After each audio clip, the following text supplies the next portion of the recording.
दाखवायला सुरुवात केलेली आहे. 11व्या अध्यायाच्या प्रारंभीच अर्जुनाने भगवंतांच्या जवळ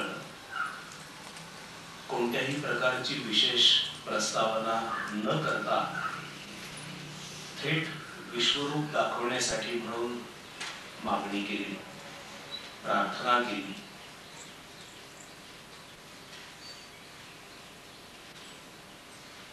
आणि आश्चर्य म्हणजे अर्जुनाने प्रार्थना केली आणि ताबडतोब भगवंतांनी विश्वरूप दाखवायला सुरुवात केली.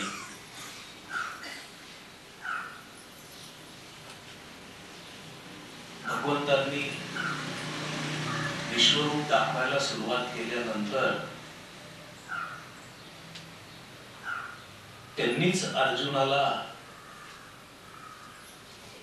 तू आता माझी अनेक प्रकारची, अनेक रंगांची, अनेक आकारांची ही शेकडो अथवा हजारो अशी दिव्य रूप पहा असं म्हणून विश्वरूप दाखवायला सुरुवात केली.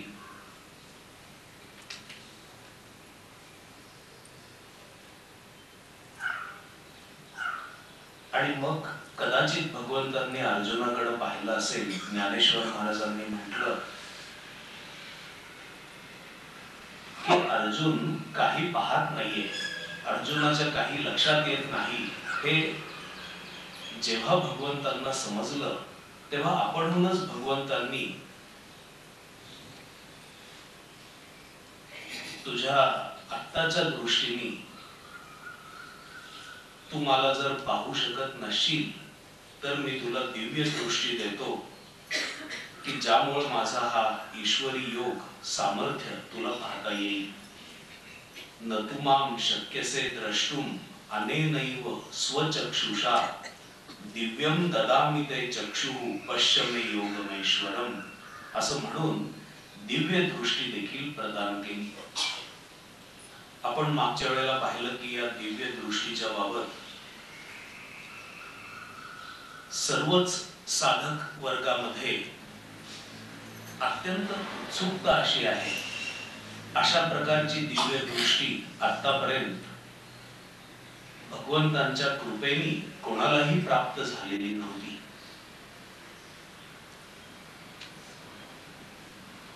ज्ञानेश्वर महाराजांनी याचं फार सुंदर वर्णन केलेलं आहे. पूर्वी एकदा मधुवनी ध्रुवासी केले कपोल शंखे शिवतले. पूर्वी एकदा ध्रुवाला आपल्या कपोल शंखाचा ध्रुवाच्या गालाला स्पर्श त्यांनी केलेला होता. मग वेदांची मती ठेले ते लागला बोलो. आणि त्या ध्रुवामध्ये असा फरक झाला की वेद ज्या ठिकाणी थांबले त्याच्या पुढे ध्रुव बोलायला लागला. त्यांनी कोणाकोणाला क्वचित कधीतरी अशी चुमूक दिलेली होती. यांनी माती खाण्याचं निमित्त झाल्यानंतर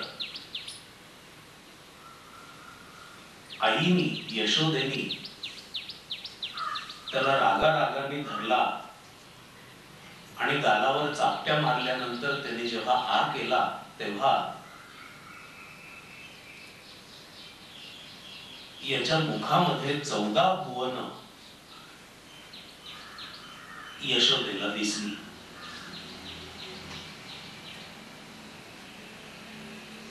अशी काही थोडी उदाहरणं जर सोडली की याच्या दिव्य सामर्थ्याची चुणूक यांनी दाखवलेली होती तर कोणालाही अशा प्रकारे दिव्य दृष्टी यांनी दिलेली नव्हती. आपण मागच्या वेळेला पाहिलं की विश्वरूपाचं दर्शन हा या दृष्टीचा विषय होऊ शकत नाही. अशा करता दृष्टीचा विषय होऊ शकत नाही की दृष्टी ही पाहण्याचं एक साधन आहे आणि पाहणारा जो आहे तो पाहणारा आत वेगळाच आहे. पाहू शकत नाही तर डोळे पाहण्यासाठी सहाय्यभूत होतात.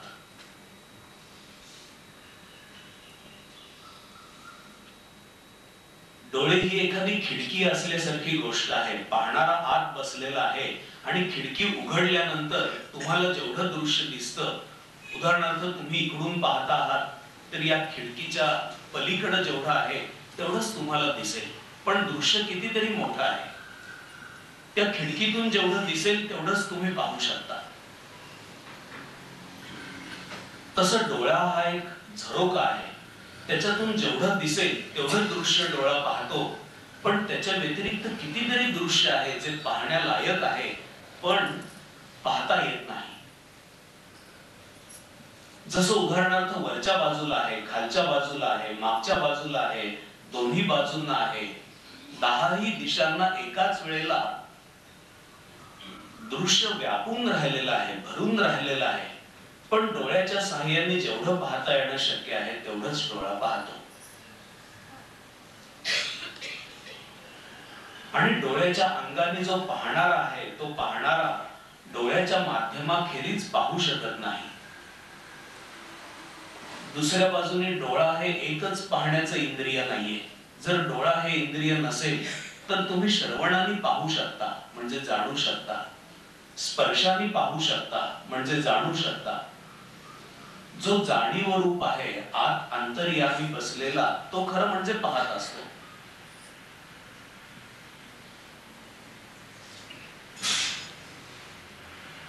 अर्जुनाला दिव्य दृष्टी दिली याचा अर्थ अर्जुनाच्या डोळ्याला पाहण्याची विशेष शक्ती दिली असा अर्थ नाही.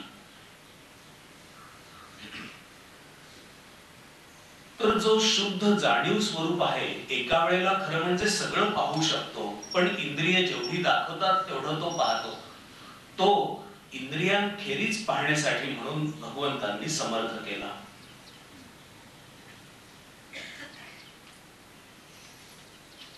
अर्जुनाची शरणागती, अर्जुनाचा समर्पण भाव अर्जुनाला भगवंतांच्या कृपेने या शुद्ध जाणीव शक्तीने पाहण्यासाठी म्हणून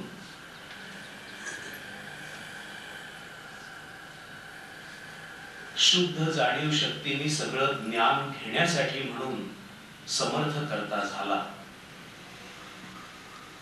आणि अर्जुनाने अवतीभोवती जे विश्वरूप पाहिलं त्याचं संजयांनी केलेलं वर्णन आपण ऐकलं.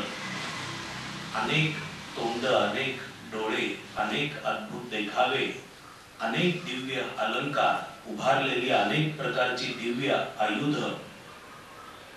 दिव्य सुगंधी उटी, दिव्य पुष्प, दिव्य वस्त्र परिधान केलेली अशी विश्वरूपाची मूर्ती.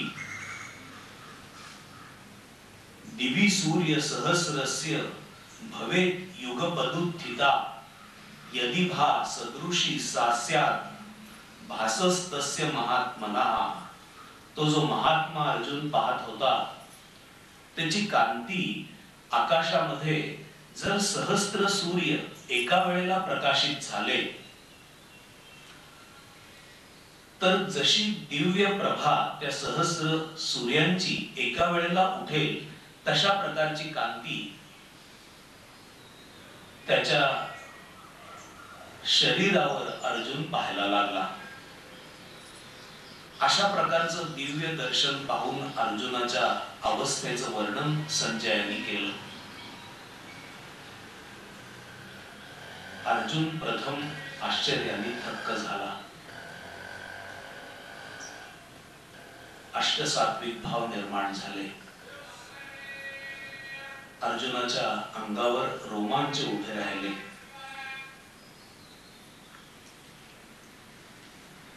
मस्तक वाकवून मस्तकासहित अर्जुन नमस्कार करू लागला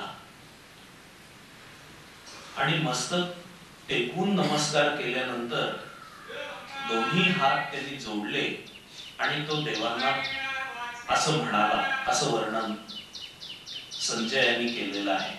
ततस्स विस्मयाविष्टो हृष्ट रोमा धनंजया प्रणम्य शिरसा देवम कृतांजलिर भाषत. जेव्हा अष्ट सात्विक भाव भरून येतात, शरणागती पूर्ण होते, तेव्हा जे घडतं त्याचं यथार्थ वर्णन भगवंतांच्या समोर अर्जुनाचं झालेलं असं संजयांनी वर्णन करून सांगितलं.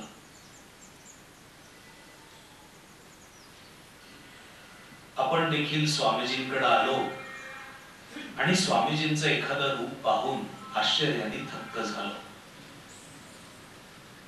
अष्टसात्विक भाव जागे झाले.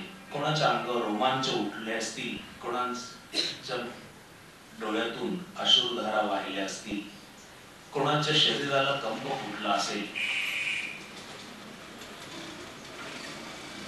आणि मग शिरसा नमस्कार केला, डोकं टेकवून नमस्कार केला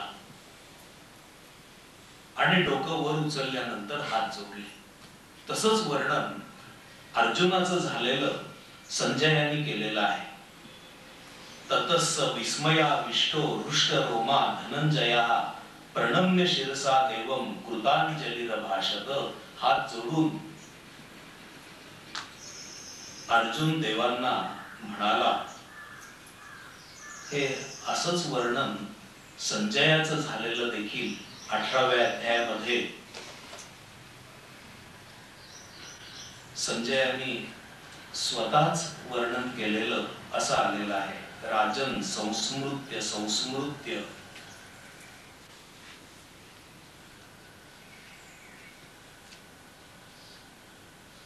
संवादम इदम अद्भुतम केशवार्जुनयोः पुण्यम ऋष्यामि च मुहुः तच्च संस्मृत्य संस्मृत्य रूपम अत्यद्भुतम हरेः विस्मयो मे महान राजन ऋष्यामि च पुनः पुनः. धृतराष्ट्राला संजय सांगतो आहे,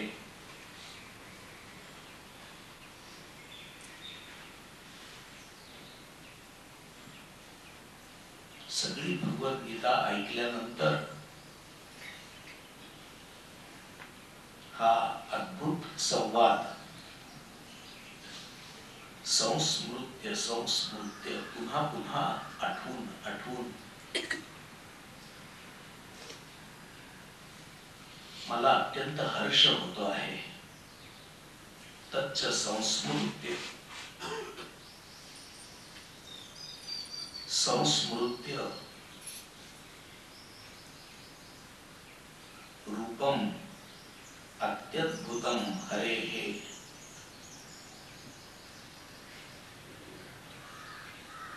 गोपाळ कृष्णांचं अति अद्भुत असं रूप पुन्हा पुन्हा आठवून विस्मयो मे महान राजन, मला अत्यंत विस्मय होतो आहे. ऋष्यामि च पुन्हा पुन्हा. आणि मग त्याच्यानंतर अर्जुनाने जे विश्वरूप पाहिलं त्याचं वर्णन अर्जुन भगवंतांना करतो आहे. मी काय काय पाहतो आहे तुझ्या देहावर. अर्जुन असं म्हणतो की तुमच्या देहामध्ये मी सर्व देव पाहतो आहे. सर्व देव माझ्यापासून निर्माण झालेले आहेत असं 10व्या अध्यायापर्यंत भगवंत जे सांगत होते त्याची प्रचिती अर्जुन विश्वरूपाच्या अंगावर घ्यायला लागला. अर्जुन म्हणतो आहे की सर्व देव सर्व भूतमात्रांचे समुदाय, तसंच ब्रह्मदेव, सर्व ऋषींचे संघात, तसंच दिव्य असे सर्प,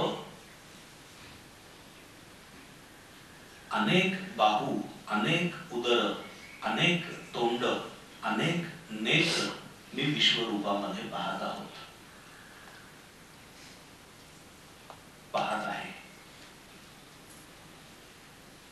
चोहो बाजूला मला तुमचं दर्शन होत आहे. आपल्या सर्वांचे बाहू हे विश्वरूपाचे बाहू आहेत. आपल्या सर्वांची उदर ही विश्वरूपाची उदर आहेत. आपल्या सर्वांची तोंड ही विश्वरूपाची तोंड आहेत. आपल्या सर्वांचे नेत्र हे विश्वरूपाचे नेत्र आहेत.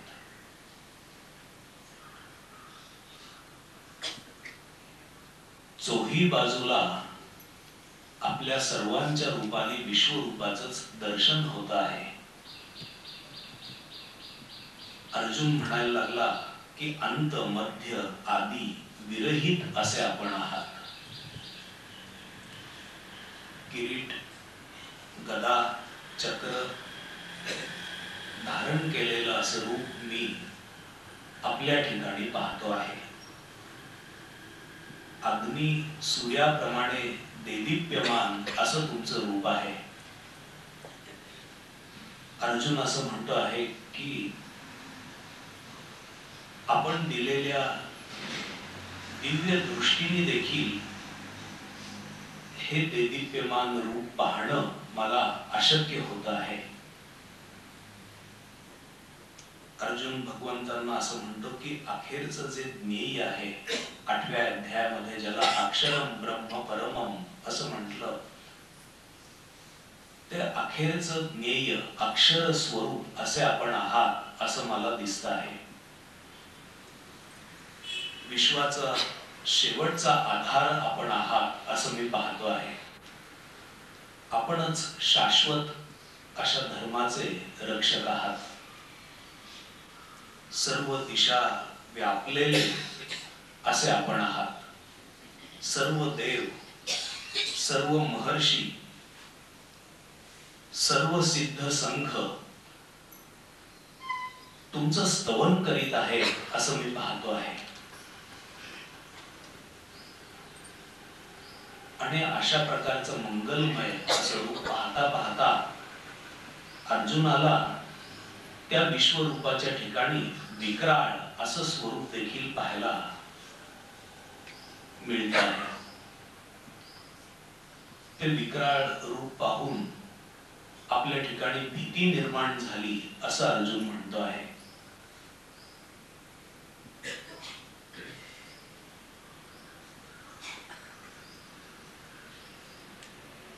त्या विश्वरूपाच्या मुखामध्ये त्याला असंख्य दात दिसत आहेत. अनेक प्राणी, मनुष्यगण त्याच्यामध्ये आत प्रवेश करत आहेत आणि त्यांचा नाश होतो आहे असं अर्जुन पाहतो आहे. अर्जुन असं म्हणतो की हे सर्व दर्शन पाहून माझा धीर सुटत चाललेला आहे. माझी शांती नाहीशी झालेली आहे. माझं समाधान लोप पावत आहे. आपण प्रसन्न व्हा.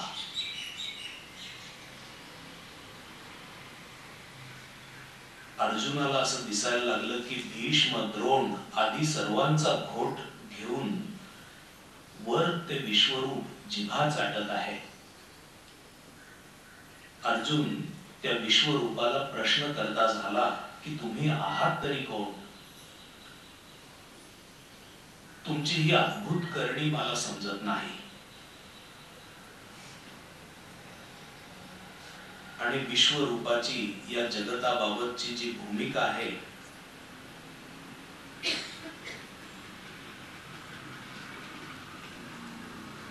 ती भगवंत वर्णन करून सांगायला लागले.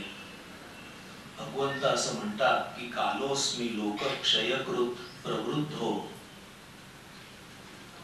सर्व लोकांचा क्षय करणारा असा काल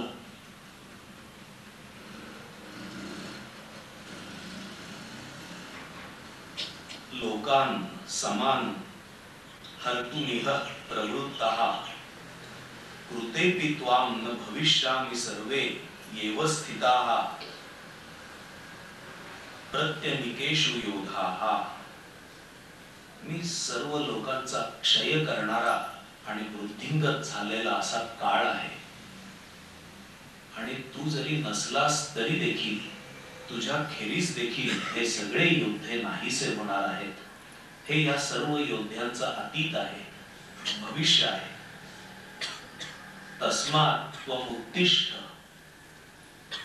यशो लभस्व. आणि ते विश्वरूप अर्जुनाकडून आता काही अपेक्षा व्यक्त करू लागलं. म्हणून तू उठ आणि यश मिळव. जित्वा शत्रून् भुंक्ष्व राज्यं समृद्धं मयैवैते निहता पूर्वमेव निमित्त मात्रम भव सव्यसाचिन. म्हणून तू उठ, यश मिळव, शत्रूंना जिंकून समृद्ध अशा राज्याचा उपभोग घे. मी या सर्वांना पूर्वीच मारलेला आहे. तू फक्त निमित्ताचा धनी हो, तू निमित्त मात्र हो. अर्जुन भगवंतांना या सर्व रूपाचं प्रयोजन काय असा प्रश्न विचारतो आहे. तुम्ही आहात तरी कोण आणि तुम्हाला करायचं आहे तरी काय असं अर्जुन विचारतो आहे. आणि भगवंत उत्तर देत आहेत की सर्व लोकांचा क्षय करण्यासाठी म्हणून निर्माण झालेला आणि वृद्धिंगत झालेला असा मी काळ आहे. आणि तुझ्या खेरीज तू नसलास तरी देखील हे सगळे मी भक्षण केलेले आहेत. म्हणून तू उठ, यांना मी आधीच मारलेला आहे. निमित्त मात्रम भव सव्यसाचिन. तू निमित्त मात्र हो. अर्जुनाला सव्यसाची असं म्हणत असत. म्हणजे उजव्या हाताप्रमाणेच डाव्या हाताने देखील काम करणारा त्याला सव्यसाची असं म्हणतात. दोन्ही हात वापरू शकणारा. अर्जुन दोन्ही हातांनी युद्ध करत असे, उजव्याच हाताने युद्ध करत असे असं नाही, तर डाव्या हाताने देखील अर्जुन शरसंधान करत असे. अर्जुन जो अप्रतिम योद्धा होता, याचं एक कारण त्याचं जसे अचूक शरसंधान होतं, अनेक शस्त्र अस्त्रांनी तो सिद्ध होता, तसंच दोन्ही हातांनी शरसंधान करण्याची कला अर्जुनाने संपादन केलेली होती. अर्जुनाला सव्यसाचीन असं म्हणून भगवंतांनी या विश्वरूपाच्या अंगाने मी हे सर्व आधीच करून ठेवलेलं आहे, मात्र तू सर्व शक्तीनिशी काम कर म्हणजे झालं असं अर्जुनाला सांगितलेलं आहे. अर्जुनाच्या निमित्ताने सर्व मानव जातीला भगवंतांनी सांगितलेलं आहे की सर्व शक्तीनिशी तुम्ही काम करा. हे काम तुम्ही करत असताना आधीच सिद्ध झालेलं आहे. तू मी करतो असा अहंकार बाळगू नकोस.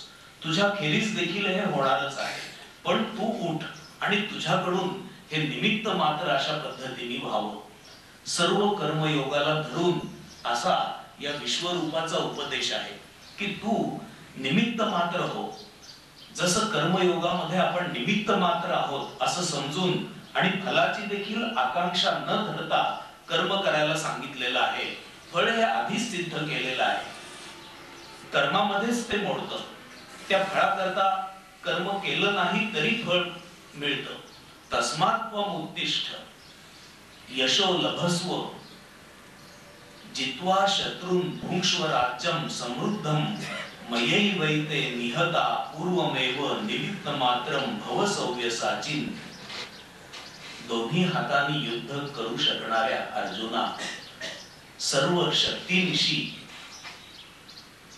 तू उठ आणि यश मिळव.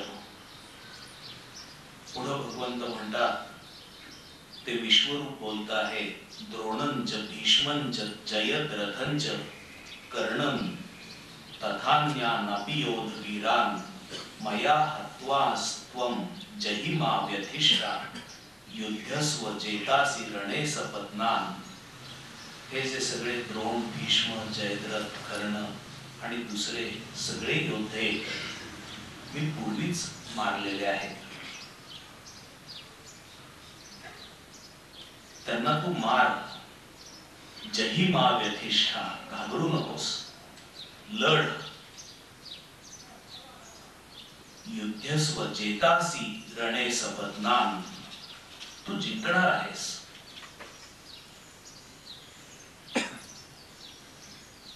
जेव्हा गोपाल कृष्ण शिष्टाई करता म्हणून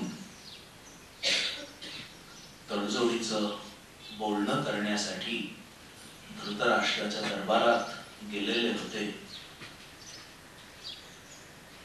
तेव्हा त्यांचं कोणतंच बोलणं दुर्योधन ऐकेना हे पाहून भीष्म श्रीकृष्णांना म्हणालेले होते की काल पक्वमिदं मन्ये सर्वं क्षत्रं जनार्दन, हे सर्व क्षत्रिय काल पक्व झालेले आहेत,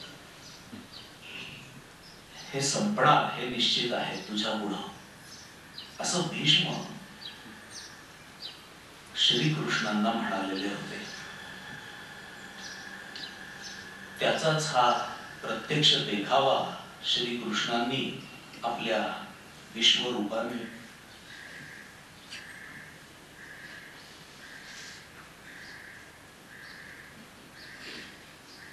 अर्जुनाला दाखवला.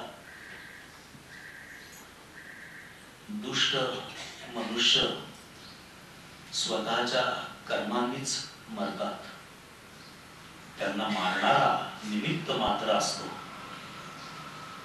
तो दोषाला प्राप्त होत नाही. हा कर्मविपाकाच्या प्रक्रियेचा सिद्धांत देखील या विश्वरूपाच्या कथनामध्ये भगवंतांनी सांगितला. आणि जे साधक आहेत, ज्यांना अर्जुनासारखं कोणाला मारायचं नाहीये, अशा साधकांच्या पक्षी विकारांशी झगडण्याची प्रेरणा जर भगवंतांच्या कृपेने लाभली तर ते सारे विकार ईश्वर आधीच नष्ट करून चुकलेला आहे.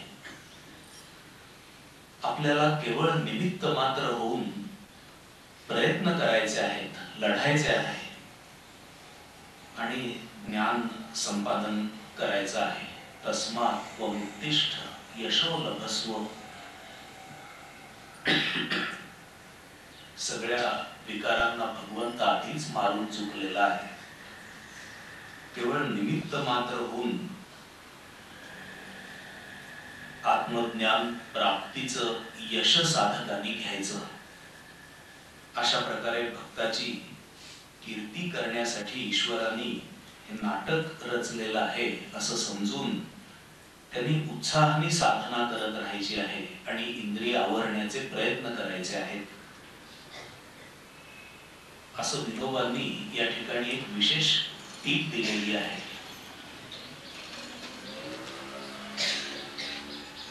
यानंतर या अध्यायामध्ये अर्जुनाने एक क्षमापण स्तोत्र केलं, भगवंतांची क्षमा मागितली आणि भगवंतांची स्तुती केली आणि संपूर्णपणाने आत्मनिवेदन म्हणजे आपण शरणागत झालेले आहोत अशा प्रकारे अर्जुन भगवंतांशी विश्वरूपाशी बोलू लागला. ते श्लोक आलेले आहेत. केशवाच्या भाषणाने भयभीत होऊन कंठ दाटून कापत कापत हात जोडीत नमस्कार करून शिरसा नमस्कार करून अर्जुन म्हणाला, सर्व जग तुमच्या गुणकीर्तनाने आनंदून जातं. राक्षस भिवून पळतात, सिद्ध संघ तुम्हाला वंदन करतात. तुम्हीच सत असत आणि सत असत याच्या पलीकडचे असे अक्षर ब्रह्म, आदिदेव, जगताचे परम आधार, ज्ञाते आणि ज्ञेय आहात. वायू, यम, अग्नी, वरुण, चंद्र, ब्रह्मदेव सर्व काही तुम्हीच झालेले आहात. तुम्हाला पुढून पाठीमागून सर्वच बाजूंनी हे सर्वात्मका नमस्कार असो. तुमचे वीर्य अनंत व पराक्रम अतुल असून तुम्हीच सर्व काही आहात. अर्जुन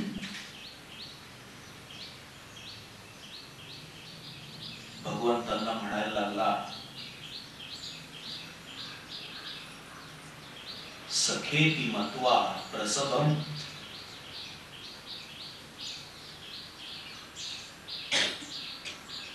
यद उत्तम.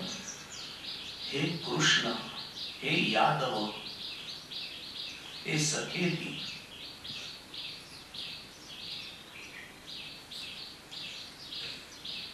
आतापर्यंत तू माझा केवळ सखा आहेस असं जाणून मी तुला कृष्ण यादव सखा अशा प्रकाराने हाका मारल्या. अजानता महिमानम तवेदम. तुझा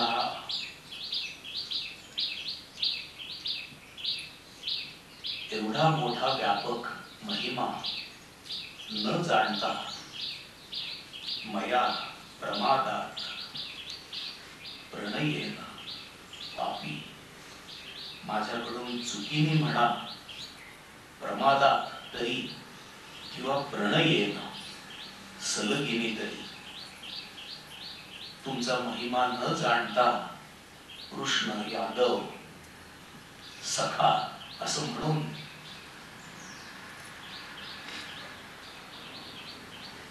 यच्चाव हासार्थम असत कृतोसी थट्टेनी.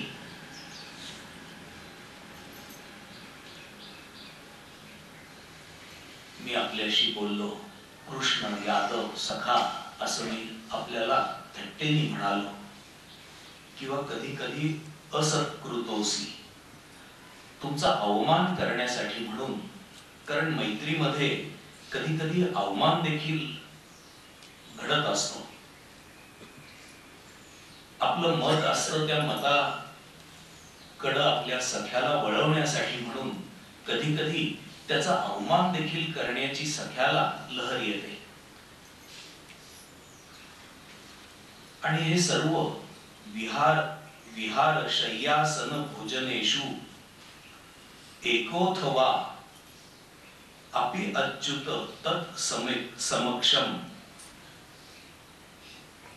तुम्ही एकटे असताना अथवा अनेकांसमक्ष, तसंच विहार शय्यासन भोजनेषु, तुमच्याबरोबर विहार करत असताना, तुमच्याबरोबर मी झोपत असे, एका अंथरुणावर झोपत असताना एका आसनावर तुम्ही बसत असाल तर तुम्हाला बाजूला सारून मला थोडी जागा दे म्हणून तुमच्या शेजारी येऊन मी बसत असे.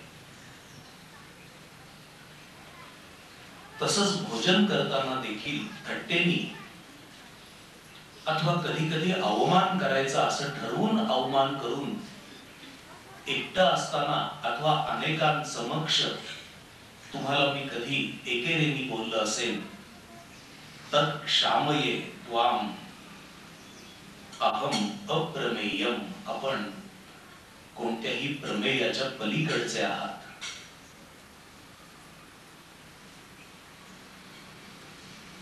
मला आपण क्षमा करावी असं अर्जुन भगवंतांना विश्वरूपाला म्हणायला लागला.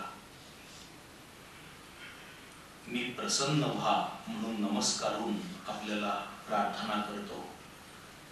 तुमचा मी प्रिय आहे. मी प्रिय आहे म्हणून त्या प्रीत्यर्थ माझे सर्व अपराध तुम्ही क्षमा करावे. आणि अर्जुन भगवंतांना म्हणायला लागला, आता किरीट आणि गदा धारण करणारे, हातात चक्र घेतलेले पूर्वीप्रमाणेच मी तुम्हाला पाहू इच्छितो. म्हणून हे सहस्र बाहो विश्वमूर्ते, त्याच चतुर्भुज रूपात आपण प्रगट व्हा. तर ते विश्वरूप भगवंतान अर्जुनाशी बोलायला लागलं की हे जे रूप मी तुला दाखवलं हे अदृष्टपूर्व असं आहे. पूर्वी कोणीही न पाहिलेलं असं आहे. तसंच तुझ्या नंतर कोणीही हे पाहण्याची शक्यता नाही. माझ्या योग सामर्थ्याने मी तुला ते दाखवलं. कारण हे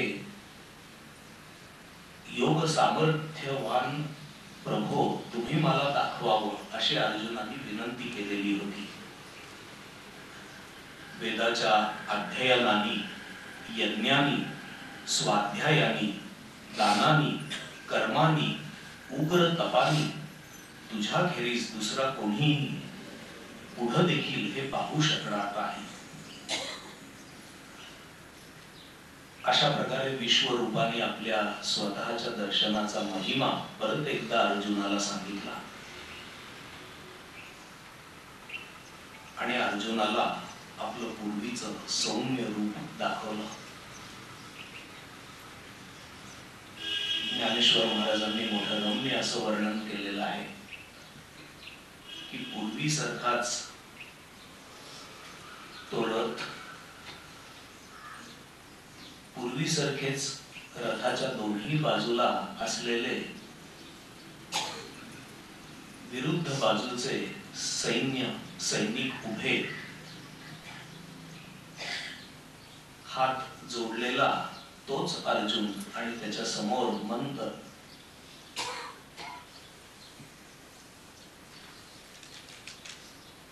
स्मित करणारी अशी भगवंतांची ती सौम्य मूर्ती. अर्जुनाने वर्णन केले ना, कैसे नीलोत्पलाते रावित आकाशाही रंगू लावित, तेजाची ओज दावित इंद्र निळा. अशा प्रकारचा अत्यंत लोभसवाण असं रूप अर्जुन परत पाहायला लागला. हे विश्वरूप जरी अर्जुनासारखं अर्जुनाने जसं पाहिलं तसं इतर कोणीही पाहू शकणार नसले तरी भगवंत असं म्हणतात की अनन्य भक्तीने माझं ज्ञान होणं, मला पाहणं आणि माझ्या ठाई तत्वानी प्रवेश करणं मात्र शक्य आहे. सर्व जाणीव शक्ती अर्जुन हा भाव राखून परत जाणीव शक्तीने सगळं पाहू शकला. तसं जसं कोणी पाहू शकणार नाही तरी देखील भक्त्या तू अनन्य या शक्य. अहम एवं विधोर्जुन ज्ञातुम द्रष्टुम च तत्वेन प्रवेष्टुम च परंतप. अनन्य अशा भक्तीने माझं ज्ञान होणं, मला पाहणं आणि तत्वतः माझ्या ठिकाणी प्रवेश करणं मात्र शक्य आहे. ही अनन्य भक्ती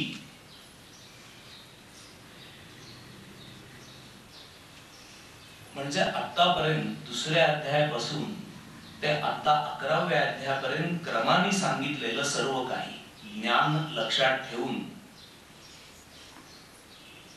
त्याच्या बरोबरीने कर्माचा अभ्यास करत, ध्यानाचा अभ्यास करत 9व्या अध्यायामध्ये सांगितलं तसं श्रद्धा प्रेम राखून मानुषी मूर्तीची अवहेलना न करणं, सर्व विभूतींच्या ठिकाणी, जगताच्या ठिकाणी त्याला पाहण्याचा तत्वतः प्रयत्न करणं.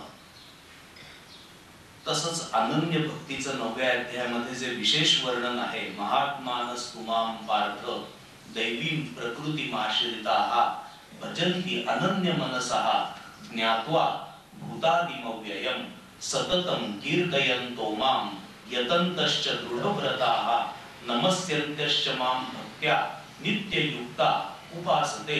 याच्यातही तेच आहे. कर्म, ज्ञान, विचार, अधिक कर्म, अधिक ध्यान, अधिक श्रद्धा प्रेमाने सर्व जगतामध्ये व्यवहार करणं. भगवंत असं म्हणतात की ज्ञातुम द्रष्टुम च तत्वेन प्रविष्टुम च परंतप. म्हणजे बुद्धीने जाणणं शक्य आहे,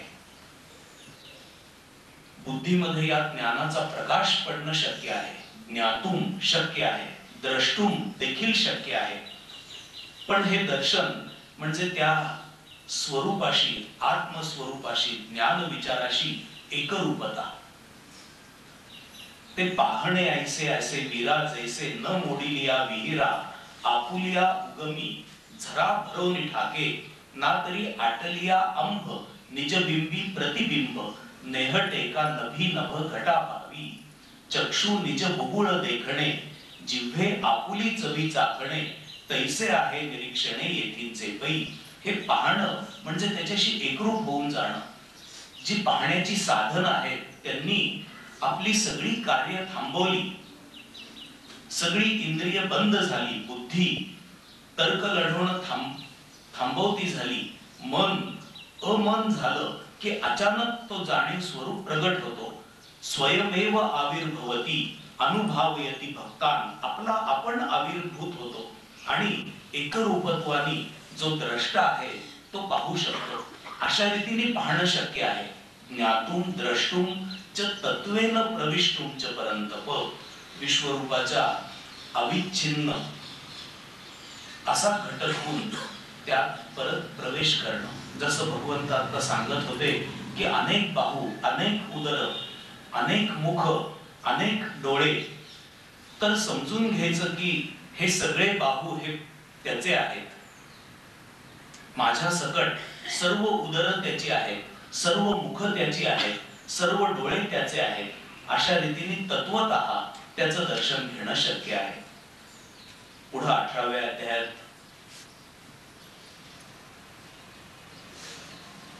कर्मयोग जेव्हा भगवंतांनी सांगितला तेव्हा या कर्मयोगाच्या सिद्धांताचा श्लोक 18व्या अध्यायातला 55वा श्लोक भगवंतांनी असं म्हटलं की भक्त्या माम अभिजानाति यावान यश्चास्मि तत्वतः ततो माम तत्वतो ज्ञात्वा विशते तदनंतरम. या कर्मयोगाच्या साहाय्याने जो 18व्या अध्यायामध्ये 48 ते 55 हा एक विलक्षण भाग, सगळ्या भगवद्गीतेचं सार म्हणून कर्मयोग भगवंतांनी सांगितला. भगवंत असं म्हणतात की मी यावान यश्चास्मि तत्वतः, मी जसा मी आहे तसा आणि जसा पाहू इच्छितो तसा भक्त्या माम अभिजानाति, भक्तीने मात्र मला जाणला जातो. ततो माम तत्वतो ज्ञात्वा, अशा प्रकारे भक्तीने मला जाणणारा विशते तदनंतरम, त्या सर्व भावामध्ये प्रवेश देखील करणारा होतो, तो भाव जगणारा देखील होतो. असं याच पद्धतीने पुढे 18व्या अध्यायामध्ये देखील भगवंतांनी सांगितलं. अर्जुनाच्या निमित्ताने सर्व विश्वाला हे विश्वरूप दाखवून झाल्यानंतर भगवंतांनी शेवटच्या श्लोकामध्ये संदेश दिला. मत कर्मकृत मत परमो मत भक्ताः संगवर्जिताः निर्वैर सर्व भूतेषु यस्स माम एति पांडव. सर्व कर्म माझी आहेत, ती माझ्या प्रीत्यर्थ कर. मत कर्मकृत मत परमो, मीच परमगती असणारा असा हो. मत भक्ताः, माझाच एक भक्त हो. संगवर्जिताः, स्वतःच्या देह बुद्धीचा, देह मन इंद्रिय या देह संघाताचा संग सोडणारा हो. निर्वैर सर्व भूतेषु, सर्व भूतमात्रांशी निर्वैर वृत्तीने राहा. असा भक्त असेल तर तो मलाच येऊन मिळतो. अशा भगवंतांच्या स्वरूपाला जाणणं जे आहे, त्यांना येऊन मिळणं जे आहे, त्याची याच्या आधी भगवंतांनी सिद्धांत म्हणून सांगितलेला होता, त्याची पुनरुक्ती भगवंत या 11व्या अध्यायामध्ये करत आहेत. आपण तेव्हाही पाहिलेलं होतं. 9व्या अध्यायामध्ये भगवंतांनी मन मना भव मत भक्ताः मद्याजी माम नमस्कुरु मामे वैश्यसी युक्त्वैवम आत्मानं मत्परायणः असं सांगितलेलं होतं. हा भगवद्गीतेचा भगवंतांच्या बाबत असणारा, भगवत प्राप्ती करता असणारा सिद्धांताचा श्लोक आहे. त्याचाच पुनरुच्चार या 11व्या अध्यायाच्या शेवटी भगवंतांनी केला. मत कर्मकृत मत परमो मत भक्ताः संगवर्जिताः निर्वैर सर्व भूतेषु यस्स माम एति पांडव, अशा शब्दांनी. आणि पुढे देखील मला वाटतं 18व्या अध्यायाच्या शेवटी भगवंतांनी सगळी भगवद्गीता सांगून झाल्यानंतर हीच गोष्ट पुन्हा उच्चारली. मन मना भव मत भक्ताः मद्याजी माम नमस्कुरु मामे वैश्यसी सत्यन्ते प्रतिजाने प्रियोसी मे, असं भगवंत म्हणाले. 3 ठिकाणी भगवंतांनी ही एकच गोष्ट सांगितली. अनन्य भक्तीनी ज्ञातुम द्रष्टुम च तत्वेन प्रवेष्टुम च, असं शक्य आहे, असं जे 54व्या श्लोकात भगवंतांनी सांगितलं. त्यात अनन्य भक्ती कशाला म्हणायचं? भक्त्या तू अनन्य या शक्य अहम एवं विदोर्जुन. ही अनन्य भक्ती मी कशाला म्हणतो, त्याचा खुलासा या शेवटच्या श्लोकात परत भगवंतांनी अशा पद्धतीने केला. की मत कर्मकृत मत परमो मत भक्तः संगवर्जितः निर्वैर सर्वभूतेषु. याच्यामध्ये खरंच कर्म, ध्यान, ज्ञान, श्रद्धा, प्रेम आणि आतापर्यंत न सांगितलेली अशी अजून एक गोष्ट भगवंतांनी समाविष्ट केली, ती म्हणजे निर्वैर सर्वभूतेषु. हे जे निर्वैरता आहे, ही निर्वैरता पुढे जी 12व्या अध्यायामध्ये भक्ताची लक्षणं सांगितली, 12व्या अध्यायाच्या 13व्या श्लोकापासून ते 20व्या श्लोकापर्यंत अद्वेष्टा सर्वभूतानां इथपासून ती सर्व निर्वैर सर्वभूतेषु या शब्दांनी इथं त्याचा उल्लेख भगवंतांनी केला आणि याचाच पुढे खुलासा भक्ताच्या लक्षणामध्ये म्हणून भगवंतांनी 12व्या अध्यायामध्ये केलेला आहे. एवढं सगळं असणं म्हणजे अनन्य भक्ती.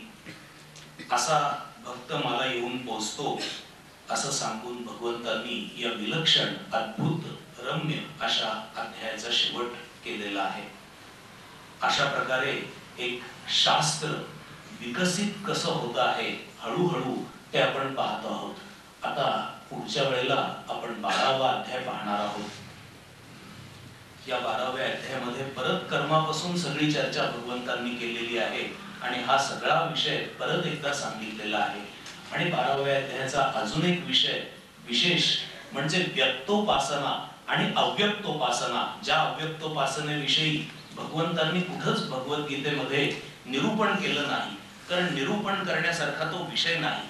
त्याचा पहिला उल्लेख 3ऱ्या अध्यायामध्ये भगवंतांनी केला की असेही एक असतात की ज्ञान योगेन सांख्याना, म्हणून तो उल्लेख सोडून दिला. कर्म योगेन योगिना असे 2 मार्ग आहेत. पुढे अर्जुनाच्या प्रश्नावरून संन्यास म्हणजे काय याचं थोडंसं मार्गदर्शन भगवंतांनी तिथं केलं, पण अशा प्रकारचा संन्यास कठीण आहे असा अभिप्राय तिथं दिला.